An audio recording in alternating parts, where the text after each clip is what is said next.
In this episode, I'm giving you a practical tip on how to be better and more assertive when it comes to difficult or challenging conversations. This is how legends are made.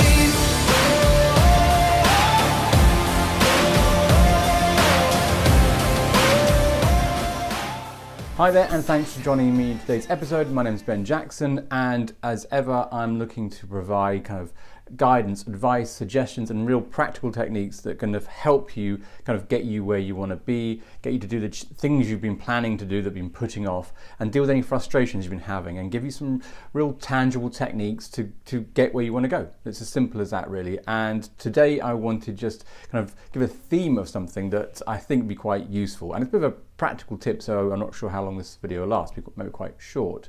And it's about being assertive, which is a very large subject, and we can break down it into lots of different things. But the one I wanted to focus on, because it came out of a conversation recently, I thought, I'll record this, and you never know, this might be useful for you. And it was about how we look to assert ourselves in situations which can be quite challenging. Now, I think I've mentioned things like this in the past, but this is going to be a particular practical technique, and it's about negotiation and about those really, really challenging situations, be it personal or work-based, or situations where you have friends who are facing challenges or difficult situations, different negotiations or different conversations they're having. And I find that when we are apprehensive about going into a negotiation or a certain conversation, we can feel we kind of crunch ourselves up. You might physically kind of resemble this. You kind of hunch in a little bit more. You can feel a bit tighter, more panicky slightly.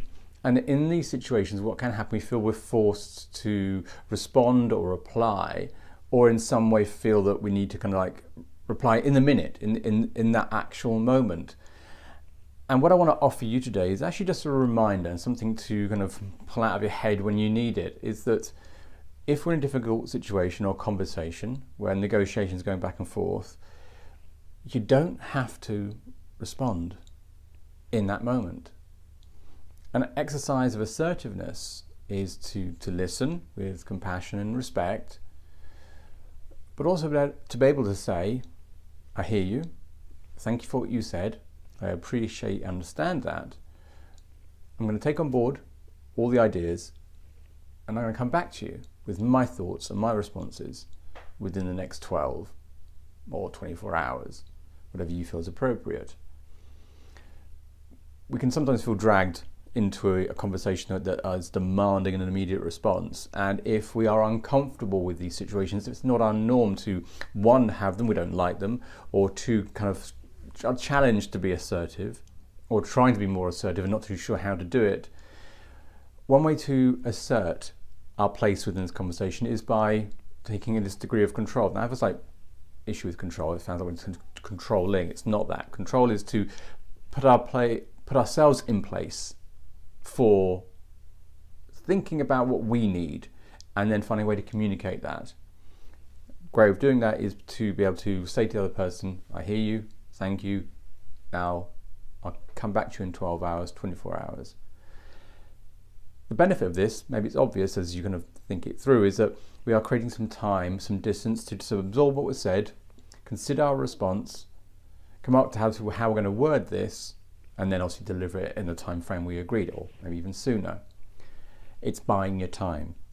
It's allowing you not to get dragged into an answer. It's allowing you to maybe monitor your emotions, which if you're feeling hesitant or anxious over these kind of difficult conversations, you'll be able to take some time to not be pulled into it or emotionally pulled into it, which can maybe get things said that you wouldn't want to say or you wouldn't want other people to know.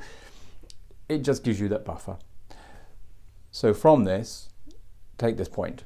If you're in difficult negotiations or conversations where something has to be sorted out in some form, there is nothing wrong. You have complete permission to listen to the person and then say, thank you for that. I'll reply to you in 12 or 24 or after the weekend, whatever it may be, whatever time frame you agree upon, and I'll give you my full reply then. By doing so, we are asserting ourselves, giving us space to collect our thoughts, get clarity on what we want, clarity on what has been said to us, but agree and be respectful of the person needing a reply and giving them the time frame to do it in. This is an exercise in assertiveness, and it's the one I think that I often forget, but I find it super useful. We don't have to get pulled into conversations that we need some time to reflect on, and this is one technique I believe can give you that benefit. So I hope you got some value from that. I hope you can at least either share it with friends you think they may need this help, or something you can kind of put in your toolkit for a future conversation, say maybe at work, or it's more to do with family. But hang on to that, and I hope you get some value from it and some benefit. If you have enjoyed the video, please smash that like button. I would really appreciate it. And if you haven't already subscribed to my YouTube, please go and do that now as well, so you don't miss out any other future videos. Also, if there's anything I can help you with, any particular questions or problems you want to kind of like talk through, then please, you can message me either on Instagram or on YouTube or even on Facebook, and I'll reply to every single one of you. So other than that, I really hope you're having a fantastic day wherever you are, and I'll catch you next time. This is how legends are made.